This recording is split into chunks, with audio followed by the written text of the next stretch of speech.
Hello, beloved one. Thank you for coming back for another adventure in A Course of Love. I'm Dr. CeeJay Adams with House of Truth Ministries International. Let's take just a moment to relax, to settle ourselves in, take a deep breath. Release out stress. Listen up so that we can truly open our hearts and our minds to listening anew. Today's lesson is ending needless suffering, and it comes from the Prelude. I'm going to read a passage and then we'll discuss some of its highlights. Just as there is part of you that thinks that you are undeserving and made for suffering and strife, there is another part of you that knows this is not true. Think back and you will remember that from the earliest of ages you have known that life is not as it was meant to be, that you are not as you were meant to be. The part of you that rages against injustice, against pain and horror, does so from a place that does not accept and will never accept that these things are what are meant for you or for those who walk the world with you.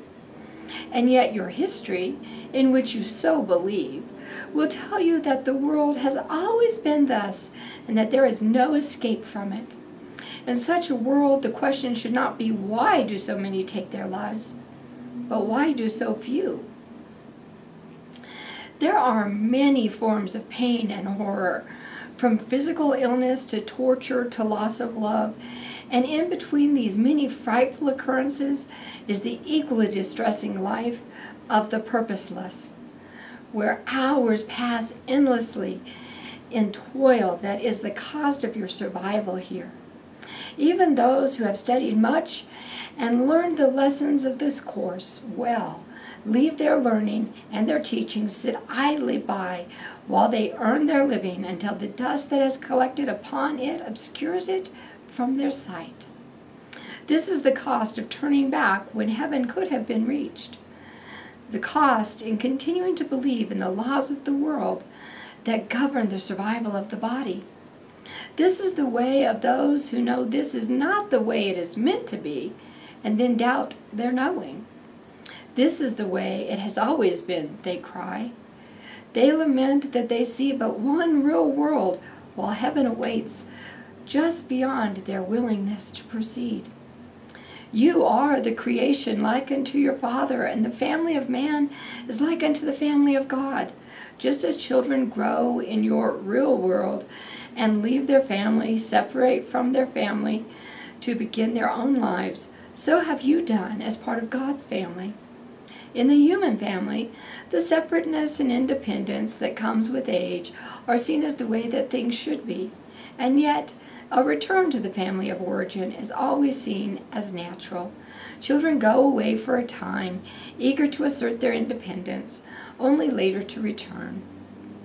The return is the symbol of maturity, acceptance, and often of forgiveness. What does it mean to believe in God? You recognize that you cannot know God in the same way in which you know another human being, and yet you keep seeking this type of knowing. Even with another human being, knowing what they stand for, what their truth is, what rules they obey, how they think and what they think aligns with what they do is the essence of knowing them. God gave you the Word to know Him by. God gave you the Word made flesh as an example to live by, an example of a living God. What more than this is necessary? You seek form when you already have content. Does this make any sense? You read what authors write and feel that you not only know their characters, but them as well. Yet you meet an author face to face, and you can seldom see in them what you saw in their writing. When you meet an author face to face, you view their form. When you read their words, you view their content. When you quit seeing with the ego's eyes, you quit seeing form and quit searching for it. You begin seeing content. Wow, let's take a bit and review that. Let's look, first of all, how it speaks on our need to believe that suffering is required. There's the part of you that rages against injustice, pain, and horror, does so from a place that does not accept and will never accept that these things are what are meant for you or for those who walk the world with you. This is a very clear implication that we do not have to suffer. Somehow suffering and strife is a choice we're making.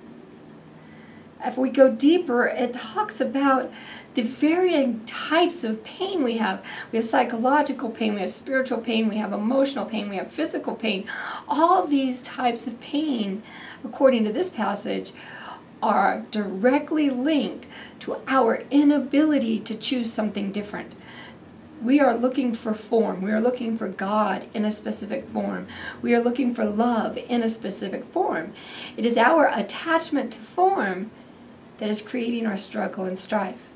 Here's an example of that. If I want to experience love, but I say that I need to experience that love through my children, and my children loving me has to look a certain way. They clean the house, they come home on time, and when they do those things, then I know that I have love. Then I'm looking for love to come in a form. So when they do other things that show love, I might not see that love because that's not the way I'm looking for it. And so I'll suffer the psychological pain of believing my children don't love me. On the other hand, if I am willing to look for love, the content of love in every moment, then when my child gets up and tells me a joke, I can know she's saying, I love you. When my daughter feels so comfortable that she can plop in my lap, I'll know she's saying, I love you.